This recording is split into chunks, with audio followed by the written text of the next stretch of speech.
ପିଲାମାନେ ଗତ ଭିଡ଼ିଓରେ ଆମେ ପଢ଼ିଥିଲୁ wants and characteristic of wants. ଆଜି ଆମେ ବହୁତ ଇମ୍ପୋର୍ଟାଣ୍ଟ କନସେପ୍ଟ ଗୋଟେ ପଢ଼ିବା, that is classification of wants. ଏକ୍ଜାମ୍ରେ 100% ପିଲାମାନେ ଆସିବ, 100% ଆସିବ। ଗତ ଥର ଆସିଥିଲା ଆମର କନଭେନ୍ସନାଲ୍ ନେସେସରୀ। ଏଥର ଗୋଟେ ଗୋଟେ ନିହାତି ଲକ୍ସରୀ ହେଉ, କମ୍ଫର୍ଟ ହେଉ, ନେସେସରୀ ହେଉ, ଯାହା ଗୋଟେ ଆସିବ, ୟା ଫିର୍ ଲଙ୍ଗ କ୍ୱେଶ୍ଚନ୍ ହେଉ, ୟା ଫିର୍ 4 ମାର୍କ୍ସର ଡିଫରେନ୍ସ ଆସିପାରେ, ୟା ଫିର୍ ନିହାତି ଗୋଟେ ସର୍ଟ କ୍ୱେଶ୍ଚନ୍ ଆସିବ। ତ ଏହାକୁ ଭଲ ଭାବରେ ବୁଝିବାକୁ ପିଲା ଚେଷ୍ଟା କରିବ। ଗୋଟେ ଥରରେ ବୁଝିବ, ଯାହା ଲେଖା ହେଇଛି ମୁଁ ପଢ଼ି ରିପିଟ୍ କରିବିନି, ଖାଲି କହିବି, ତୁମେ ଶୁଣିବ, ତାପରେ ନିଜେ ପଢ଼ିକି ବୁଝିବ। ଦେଖ ପିଲାମାନେ, ସେ କହୁଛନ୍ତି କ୍ଲାସିଫିକେସନ୍ ୱାଣ୍ଟସ୍ ଯେତେବେଳେ ଆମେ ପଢ଼ୁଛୁ, ସେ କହୁଛନ୍ତି wants can be classified into 3 main groups. ଗୋଟେ ହେଲା ନେସେସରୀ, ଗୋଟେ ହେଲା କମ୍ଫର୍ଟ, ଆଉ ଗୋଟେ ଲକ୍ସରୀ। ଗୋଟେ ହେଲା ନେସେସରୀ, ଗୋଟେ ହେଲା କମ୍ଫର୍ଟ, ଆଉ ଗୋଟେ ଲକ୍ସରୀ। ପିଲାମାନେ ଓଡ଼ିଆରେ ରଖିଥିଲେ ବି କିଛି ଅସୁବିଧା ହେବନି, ବହି ଖୋଲିଦିଅ, କନସେପ୍ଟ ବୁଝିଯାଅ, ଇଂଲିଶଟାକୁ ତୁମେ ଓଡ଼ିଆରେ ସେଠି ଦେଖିଦିଅ, ଆରାମସେ ବୁଝିଯିବ। Necessary, comfort and luxury. ପିଲାମାନେ ନେସେସରୀ କ'ଣ, କମ୍ଫର୍ଟ କ'ଣ, ଲକ୍ସରୀ କ'ଣ ବୁଝ। ନେସେସରୀ କହୁଛି necessary without which a man can not survive. ଯାହା ବିନା ଗୋଟେ ମଣିଷ ବଞ୍ଚିପାରିବ ନାହିଁ। ସେଟା କ'ଣ, ସେ କହୁଛନ୍ତି minimum of food, cloth, shelter, medicine and safe drinking water. ଏଇତିକି ଜିନିଷ ଅତ୍ୟନ୍ତ ଆବଶ୍ୟକ, ଯାହା ବିନା ମଣିଷଟେ ବଞ୍ଚିପାରିବ ନାହିଁ, ସେଟା ହେଲା ନେସେସରୀ। ଏତିକି ପିଲା ବୁଝିଗଲ। ନେସେସରୀ ମାନେ ଅତ୍ୟନ୍ତ ଆବଶ୍ୟକ, without which a man can not survive. Minimum of food, cloth and shelter. Minimum ହେଲା ଖାଦ୍ୟ, ବସ୍ତ୍ର, ବାସଗୃହ ଆଉ ଔଷଧ, ଆଉ ସ୍ୱଚ୍ଛ ପାନୀୟ ଜଳ ବିନା ଗୋଟେ ମଣିଷ ବଞ୍ଚିପାରିବନି, ସେଇଟା ହେଲା ନେସେସରୀ। ପିଲାମାନେ ଏବେ ଆସିଯାଉ ଭିତର କଥା। ସେ କହୁଛନ୍ତି ନେସେସରୀକୁ 3 ଭାଗରେ ବିଭକ୍ତ କରାଯାଇଛି। ନେସେସରୀ ଆର୍ ଡିଭାଇଡେଡ୍ ଇଣ୍ଟୁ 3 ମେନ୍ ଟାଇପ୍ସ। କ'ଣ କ'ଣ ପିଲାମାନେ? Necessary for life, necessary for efficiency and conventional necessary. ପିଲାମାନେ ଭଲ କି ବୁଝିବାକୁ ଚେଷ୍ଟା କର। ନେସେସରୀ ଫର୍ ଲାଇଫ୍ ଯେଉଁଟା ମୁଁ ପ୍ରଥମରୁ କହିଦେଲି ସେଇଟା, ଯାହା ବିନା ଗୋଟେ ମଣିଷଟା ସର୍ଭାଇଭ୍ କରିପାରିବ ନାହିଁ, that is food, minimum of cloth and shelter. ଖାଦ୍ୟ, ବସ୍ତ୍ର, ବାସଗୃହ ହେଇଗଲା ନେସେସରୀ ଫର୍ ଲାଇଫ୍, ଯାହା ବିନା ଜୀବନ ସମ୍ଭବ ନୁହେଁ। ତାପରେ ଆସ ନେସେସରୀ ଫର୍ ଏଫିସିଏନ୍ସି। ଏଫିସିଏନ୍ସି ମାନେ କ'ଣ ପିଲାମାନେ? ଏଫିସିଏନ୍ସି ମାନେ ଗୋଟେ କ'ଣ କୁହ, ତୁମ ତାକତ ବଢ଼େଇବ। ଏମିତି ଗୋଟେ ଜିନିଷ ଯେଉଁଟା ପାଇବା ମାତ୍ରେ ଆମର କାମ କରିବାର ଶୈଳୀଟା ଟିକେ ଅଧିକ ଏଫିସିଏଣ୍ଟ ହେଇଯାଏ, ଆମେ ଟିକେ ଅତ୍ୟଧିକ ଏଫିସିଏନ୍ସି ଆମର ବଢ଼ିଯାଏ। ନାଇଁ, ସେ ଗୋଟେ ଏକ୍ଜାମ୍ପଲ୍ ଦେଲେ, ଯଦି ଗୋଟେ ୱାର୍କରକୁ ଆମେ ଭଲ ଖାଦ୍ୟ ଦେବା, ନ୍ୟୁଟ୍ରିଏଣ୍ଟ ଫୁଡ଼୍ ଦେବା, ତାହେଲେ ସିଏ କ'ଣ କରିବ, ସେ ନ୍ୟୁଟ୍ରିଏଣ୍ଟ ଫୁଡ଼୍ ଖାଇଲା ମାତ୍ରେ ତାର କାମ କରିବାର ଏଫିସିଏନ୍ସିଟା ବଢ଼ିଯିବ ପିଲାମାନେ, ହଁ କି ନାହିଁ? ସେ କହୁଛନ୍ତି ଗୋଟେ ପିଲା ଯଦି ପାଠ ପଢ଼ିବାକୁ ଚାହୁଁଛୁ, ଆମେ ତାକୁ ଚେୟାର ଟେବୁଲଟେ ଜଗେଇଦେବା, ତାହେଲେ ଏମିତି ଯେଉଁ ତଳେ ବସିକି ପଢ଼ୁଥିଲା, ଏବେ ଚେୟାର ଟେବୁଲଟା ପାଇଲା ପରେ ତାର ପାଠ ପଢ଼ିବାର ଏଫିସିଏନ୍ସିଟା ବଢ଼ିଯିବ, ହଁ କି ନାହିଁ ପିଲାମାନେ? ଏମିତି କଥା। Car for a busy doctor. ଗୋଟେ ଡକ୍ଟରକୁ ଯଦି ଆମେ କାର୍ ଦେଇଦେବା, ତାହେଲେ ତାର ଯେଉଁ କାମର ଏଫିସିଏନ୍ସିଟା ବଢ଼ିଯିବ, ଠିକ୍ ସମୟରେ ସେ ପହଞ୍ଚି ପାରିବ, ଠିକ୍ ସମୟରେ ସେ କାମ କରିପାରିବ। ଯେଉଁଟା ଆମର ଏଫିସିଏନ୍ସିକୁ ବଢ଼େଇ ଦେଉଛି, ଆମର କାମ କରିବାର କ୍ୟାପାସିଟିଟାକୁ ହାଇ ଲେଭେଲ୍ କରିଦେଉଛି, ସେଇଟା ହେଲା ନେସେସରୀ ଫର୍ ଏଫିସିଏନ୍ସି। ଏକ୍ଜାମ୍ପଲ୍ ନେଲେ କ'ଣ? Nutrient food for a worker, car for a busy doctor, chair table for a student. ହେଇଗଲା? ଚାଲ, କନଫ୍ୟୁଜ୍ ହେବନି, ପୁଣି ତାପରେ ଆଉ ଥରେ ରିପିଟ୍ କରିବୁ ଗୋଟେ ଜିନିଷ। ଚାଲ ତାପରେ ଯିବା କନଭେନ୍ସନାଲ୍ ନେସେସରୀ। ପିଲାମାନେ କନଭେନ୍ସନାଲ୍ ନେସେସରୀ କେବେ ଡାଉଟ୍ ହେବନି। କନଭେନ୍ସନାଲ୍ ନେସେସରୀ ବହୁତ ଥର ରିପିଟ୍ করে ଏକ୍ଜାମ୍ରେ। କହୁଛି କନଭେନ୍ସନାଲ୍ ନେସେସରୀ ମାନେ କ'ଣ? କନଭେନ୍ସନ୍ କଥା ଯେତେବେଳେ ଆସିଯିବ, ପିଲାମାନେ ମନେ ରଖିବ, ଗୋଟେ ହେଲା ବାହାଘର, ଆଉ ଗୋଟେ ହେଲା ସିଗାରେଟ୍ ଫୁଙ୍କିବା। ବାହାଘରରେ ଆମେ ଖାଲି ସିଗାରେଟ୍ ଫୁଙ୍କୁ, ଏହା ଭାବୁଛ ନା?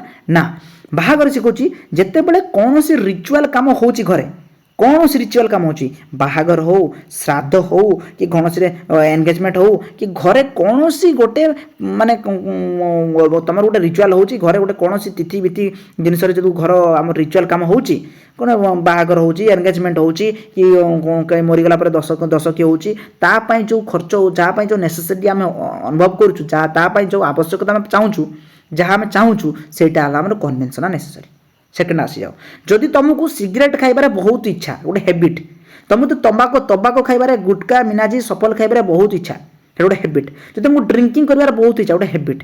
କୌଣସି ଗୋଟେ ହ୍ୟାବିଟ୍ ଯଦି ହେଇଗଲା, ଆଉ ସେଇ ହ୍ୟାବିଟ୍କୁ ଯଦି ତୁମେ ପୂରଣ କରିବାକୁ ଯେଉଁ ଇଚ୍ଛାଟା ତୁମର, ସେଇ ଯେଉଁ ୱାଣ୍ଟସ୍, ସେଇଟା କହିବ କନଭେନ୍ସନାଲ୍ ନେସେସରୀ। ସିମ୍ପଲ୍ ଲେଖା ହେଇଛି, as matter of habits, some people consume tobacco and smoking of cigarette, huge expenditure on marriage and funeral. ଏଗୁଡ଼ା ଗୋଟେ ଏକ୍ଜାମ୍ପଲ୍ ଅଫ୍ କନଭେନ୍ସନାଲ୍ ନେସେସରୀ। ବୁଝିପାରିଲ ପିଲାମାନେ? ବାହାଘର, ମ୍ୟାରେଜ୍, ସିଗାରେଟ୍ କଥା ମନେ ରଖିଦେବ, ଏଇଟା ହେଲା କନଭେନ୍ସନାଲ୍ ନେସେସରୀ। ଆଉ କିଛି ବୁଝିପାରିବେ? ହ୍ୟାବିଟ୍ ଯେଉଁଟା ହେଇଯାଏ, या फिर घर में कौन से रिचुअल काम हो कि कौन से बाहागर हो कि फ्यूनेराल हो जहाँ भी हो, एपाई जो खर्च हुए जहाँपाई आम वांट करूँ ସେଇଟା ହେଲା କନଭେନସନାଲ ନେସେସରି। ଏବେ ଆସିଯାଉ ନେକ୍ସଟ ଯେଉଁଟା ତୁମକୁ ଟିକେ କନଫ୍ୟୁଜ ଲାଗିବ ବାକି ଭେରି ଇଜି। କ'ଣ? କମ୍ଫର୍ଟ। ପିଲାମାନେ କମ୍ଫର୍ଟ କ'ଣ? ସେ କହୁଛନ୍ତି କୌଣସି ଜିନିଷ ୱାଣ୍ଟ ଇଚ୍ଛା କୌଣସି ଦ୍ରବ୍ୟ ଯେଉଁଟା ଆମର କାମ ଆମ କାର୍ଯ୍ୟଶୈଳୀକୁ ଆମର ଜୀବନଶୈଳୀକୁ ଟିକେ କମ୍ଫର୍ଟ କରିଦିଏ, କମ୍ଫର୍ଟ କରିଦିଏ, ଗୋଟେ ଶସ୍ତା କରିଦିଏ, ଇଜି କରିଦିଏ। ନାଇଁ କମ୍ଫର୍ଟ କ'ଣ? ଦେଖ ପିଲାମାନେ, ସେ କହୁଛନ୍ତି ଯଦି ସମର ସିଜନରେ ଗାଁରେ ଲୋକମାନେ ଏବେ ବି କରେଣ୍ଟ ନାହିଁ, ସେମାନେ କ'ଣ କରନ୍ତି? ବିଛଣାରେ ବିଞ୍ଚି ବିଞ୍ଚି ଗରମରେ ରହୁଛୁ। ପିଲାମାନେ ଆମେ ବି ଜୀବନରେ ଇଲେକ୍ଟ୍ରିସିଟି ପାଇନଥିଲୁ, ଇଲେକ୍ଟ୍ରିସିଟି ପାଉନଥିଲୁ, ଗଛ ମୂଳରେ ଶୋଉଥିଲୁ, ଗଛ ଘରେ ଆମେ ବିଛଣା ମିଚିକି ରହୁଥିଲୁ। କିନ୍ତୁ କ'ଣ ମଣିଷ ବଞ୍ଚୁନଥିଲେ? ବଞ୍ଚୁଥିଲେ। କିନ୍ତୁ ଯେତେବେଳେ ଆମେ ଇଲେକ୍ଟ୍ରିକ୍ ଫ୍ୟାନ୍ଟା ଲଗାଇ ଦେଉଛୁ ସେତେବେଳେ ଆମ ପାଇଁ ସେଟା ଗୋଟେ କମ୍ଫର୍ଟ ହେଇଯାଉଛି। ହଁ କି ନାହିଁ ପିଲାମାନେ? ଗୋଟେ କମ୍ଫର୍ଟ ହେଇଯାଉଛି। ଘରେ କ'ଣ ସୋଫା ସେଟ୍ ନହେଲେ ଲୋକ ତଳେ ବସିପାରିବନି? ବସିପାରିବ। କିନ୍ତୁ ଗୋଟେ ଘରେ ଯେତେବେଳେ ସୋଫା ସେଟ୍ ଲଗାଇ ଦେଉଛୁ ସେଟା ଗୋଟେ କମ୍ଫର୍ଟ ହେଇଯାଉଛି। ବିନା ଟ୍ୟୁବ୍ ଲାଇଟ୍ରେ କ'ଣ ଲୋକ ରହୁନଥିଲେ? ଆମେ ପିଲାମାନେ ଲାଇଟ୍ ଦେଖିପାରୁନଥିଲୁ। ଆମେ ଲାଇଟ୍ ଦେଖିଲା ବେଳକୁ ଆମେ 10th କମ୍ପ୍ଲିଟ୍ ହେଇଥିଲା ଆମର। ସେତେବେଳେ ଲାଇଟ୍ ଆମେ ଦେଖିଲୁ ଗୋଟେ ବିଜୁଳି ଆଲୁଅ 100 ୱାଟ୍ ବଲ୍। ସେତେବେଳେ ଲାଇଟ୍ ଦେଖୁନଥିଲୁ, ଚୁଙ୍ଗି ଆଲୋରେ ଆମେ ପଢ଼ୁଥିଲୁ, ଲଣ୍ଠନ ଡିବିରି ଯାହା କହୁଛୁ ସେ ଆଲୋରେ ପଢ଼ୁଥିଲୁ। କ'ଣ ସେ ପିଲା ଲୋକ ବଞ୍ଚୁନଥିଲେ? ବଞ୍ଚୁଥିଲେ। କିନ୍ତୁ ସେଇଟା ଏବେ ଯଦି ହେଇଯାଉଛି ଆମେ କହିବା ଟିକେ କମ୍ଫର୍ଟ ଆମ ଲାଇଫ୍ରେ ଲାଇଫ୍କୁ କମ୍ଫର୍ଟ କରିଦେଉଛି। ନାଇଁ ପିଲାମାନେ? ତାପରେ ଦେଖ ସେକେଣ୍ଡ ଲାଇନ୍ ପଢ଼ୁଛି, however the distinction between necessary for efficiency and comfort is not clear. Generally, comfort is increasing efficiency but are not essential to it. बुझे चेष्टा कर पिला जनरली कंफर्ट आउ नेसेसरी फॉर एफिशिएंसी भितर एकदम क्लियर कट किसी distinction एवं जाए कहीं करें ना कौन इकोनॉमिस्ट करना हाँ जो पीएचडी लेवल पढ़ा आम पढ़ीचु से लेवल बहुत सारा क्लियर कट होती बट तुम एति बुझा चेष्टा कर आम बही लिखाई एवं जाए किसी क्लियर कट हो पार ना किंतु एतिकी मन रखा नेसेसरी कहूँ without which a man can not survive किंतु कंफर्ट कहूँ जहाँ बिना मनीषटा बंची पार एटा एते भी एसेंशियल नुह जहाँ बिना मनीष बंची पार but are not essential to it या एमती नुह जो मनीष बंची पार ना या बिना बंची पार तापर पिला लग्जरी की पढ़ा पिला लग्जरी कौन देख से कहते लग्जरी लग्जरी कौन से कहते लग्जरी किसी ना विलासपूर्ण for the sake of vanity for the sake of show जो जिन आम देखे होगापाई भेनिटी करने सॉप करने यूज करूँ से कौन लग्जरी कौन diamond necklace air condition AC लगेगा घरे कह सार एबे तो गरम दिन एसी नेसेसरी है ना मुझे पारूनी अरे पिला बिना एसी लोक हजार हजार लोक बचुंट आम भी बचुच कि नहीं आम भी गरीब लोक तो ये बिना एसी रे भी लोक बचुंट तुम लगौच तुम कह मो घर एसी लगी सॉफ सॉफ सिंपल कि सॉफ कर तुम मैंने लगौच नेसेसिटी तो केते सॉफ कर भी हो पार्टी आम कौच पूरा डायमंड नेकलेस पिंधा लोक गोटे घर आम पूरा डायमंड लगे हीरा लगे आम घर तैयारी करिया गोटे बड़ काच मार्का बिल्डिंग तैयारी करूँ ये सब गोटे सॉफ बिल्डिंग सॉरी सॉफ माने गोटे for the sake of vanity और displaying of sense of vanity और सॉफ आम कहीपर एटा लग्जरी विलासपूर्ण एबे आस पिला माने गोटे भल कथा तुमको कहबी देख ये कौन लिखाई सी कौच पिला माने नेसेसरी कंफर्ट एंड लग्जरी ये तीन टा रिलेटिव टर्म पिला माने फॉलो की बुझिबो एग्जाम रे बहुत थर रिपीट करे रिलेटिव मोस्ट इंपोर्टेंट ताको मार्क कहीं करली देखो से कहते नेसेसरी कंफर्ट और लग्जरी से गोटे रिलेटिव टर्म पिला माने रिलेटिव कौन पिला माने तुम घर को रिलेटिव आसुवे रिलेटिव आसी कौन कहबे ये जानछु ना से गुप्ता घर छुआटा ना बहुत बढ़िया पढ़ुछु ए साहू घर पुआटा बढ़िया पढ़ुछु तू कहीं पढ़ुनु कोना तो आप 100 मार्क तू कहीं रखना गोटे सिंपल मुझे कहूँ एक्जाम्पल रिलेटिव मैंने खाली कंपेयर करते बेले इच्छा हो भोगे देवाई ना एमती करिया कथा नुह आम बंधु जो बंधु है आम कौन भगवान या मन रखि तो सी कहते नेसेसरी कंफर्ट लग्जरी गोटे रिलेटिव टर्म रिलेटिव माने मन रखिए पिला माने कंपेरिजन कंपेयर करवा कंपेरिजन करवा पिला माने नेसेसिटी कंफर्ट लग्जरी एटा गोटे कंपेरेटिव टर्म गोटे रिलेटिव टर्म माने कौन सिंपल बुझिया चेष्टा कर जदि कौन सी जिनिस तुमपाई नेसेसरी होते पारे कहाँपाई नेसेसरी होते पारे कहाँपाई सेटा लग्जरी कहाँपाई सेटा कंफर्ट गोटे एग्जांपल दे पारे मैंने car for a busy doctor तापाई नेसेसरी पिला माने गोटे बिजी डॉक्टर को जब आम कार देदेबा तार गोटे एफिशिएंसी तार बढ़ी गोटे नेसेसरी तापाई गोटे नेसेसरी मुझे कह कार फॉर ए स्टूडेंट तुमको सार मु तो मालामाल हो कार नहीं कि कॉलेज जी से तुम लग्जरी होगा हाँ कि नहीं पिला माने देख सही कार जनक नेसेसरी और सही कार जनक लग्जरी जदि गोटे स्वीपर झाड़ू जे मारूँ सका सका मुझे गोटे गोटे डिजाइन पेन गोटे पेन कहि सिग्नेचर पेन गोटे pen for a teacher or pen for a student that is necessary pen for a sweeper that may be comfort that may be luxury या भी पारे हाँ कि नहीं ये गोटे रिलेटिव टर्म पिलामाने जोटा तुम नेसेसरी सेटा आउ का लग्जरी हो पारे जोटा तुम लग्जरी जहाँ क्या कंफर्ट हो पाए से या गोटे रिलेटिव टर्म बुझिपारे पिलामाने ये बहुत बढ़िया लिखाई तुम पढ़िया चेष्टा कर पढ़ी न पारे मत बुझी न पारे आउ थे मेसेज कर habit taste income place climate person to person ये जिनसा चेंज करे क्या टेस्ट हिसाब से तुम कह चिकेन बहुत बढ़िया मो नेसेसरी चिकेन बिना मची पारे कहीं चिकेन चिकेन मो निकृष्ट द्रव्य मत आवश्यक ना ये इनफिरियर गुड मोपाई हाँ कि नहीं पाने क्या चिकेन डेली खाया कहे तो किए लोक मसक थर चिकेन खाई पाते बहुत नेसेसरी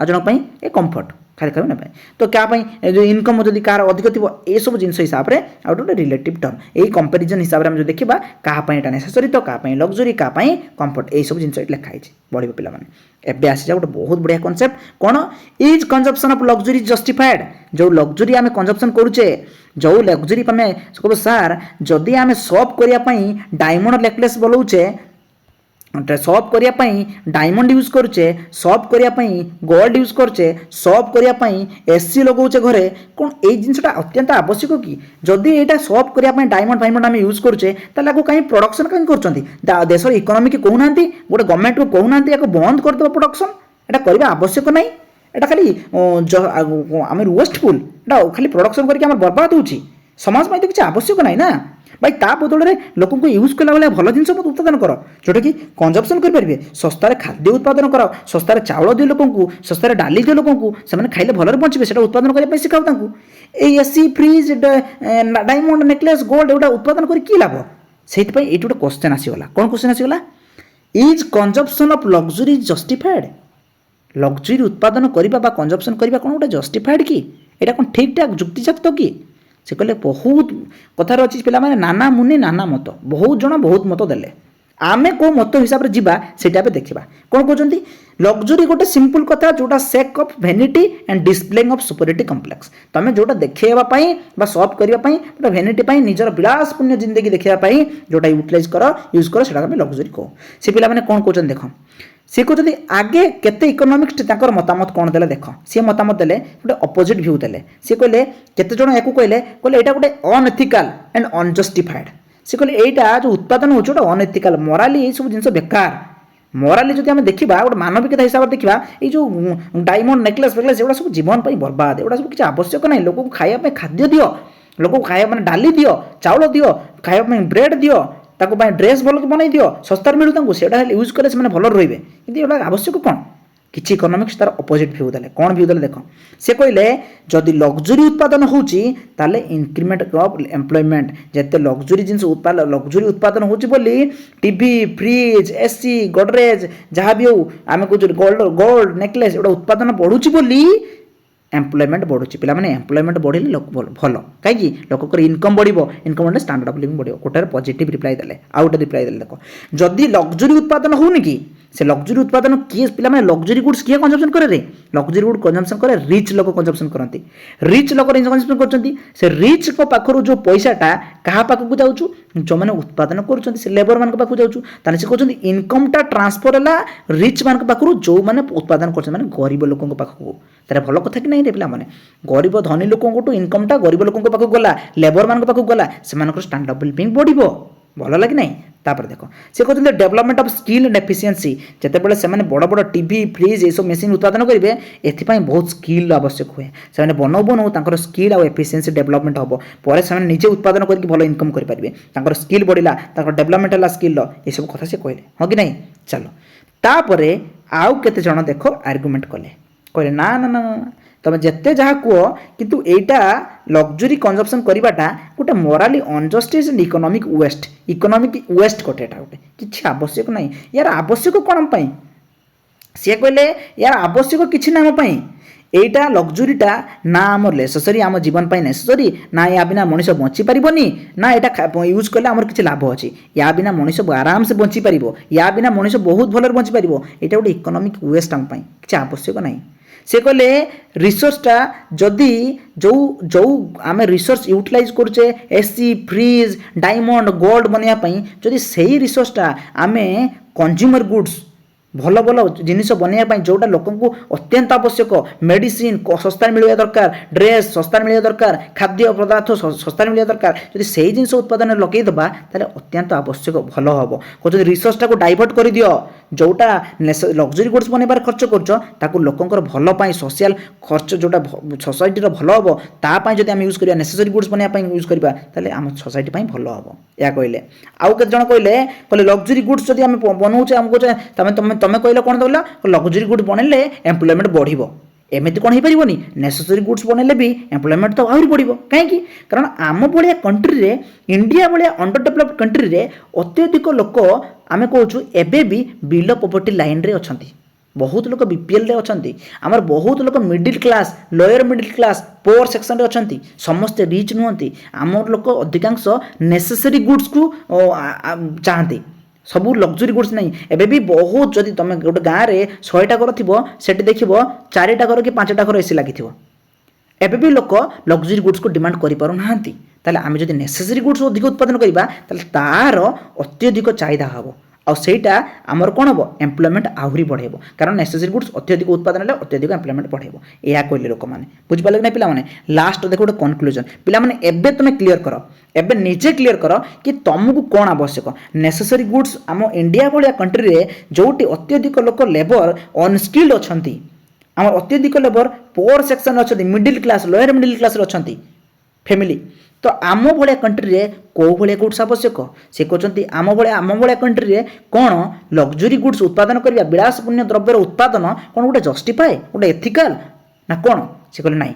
ଆମ ଭଳିଆ କଣ୍ଟ୍ରିରେ, ସେ କହିଲେ ଦେଖ, ଯେଉଁ କଣ୍ଟ୍ରିରେ ଏଫୋର୍ଡେବଲ୍ କରିପାରିବେ, ଯେଉଁ କଣ୍ଟ୍ରି ହାଇଲି ଆଡ଼ଭାନ୍ସ, ଯାହା ପାଖରେ ସଫିସିଏଣ୍ଟ ଇନକମ୍ ଅଛି, ତାଙ୍କ ପାଇଁ ଲକ୍ଜରୀ ଗୁଡ୍ସ ବନେଇବାଟା ବହୁତ ଭଲ। କାରଣ ସେଠି ସବୁ ଲୋକ ଷ୍ଟାଣ୍ଡାର୍ଡ ଅଫ୍ ଲିଭିଂ ବହୁତ ଭଲ, ସେମାନେ ଏଫୋର୍ଡ କରିପାରିବେ।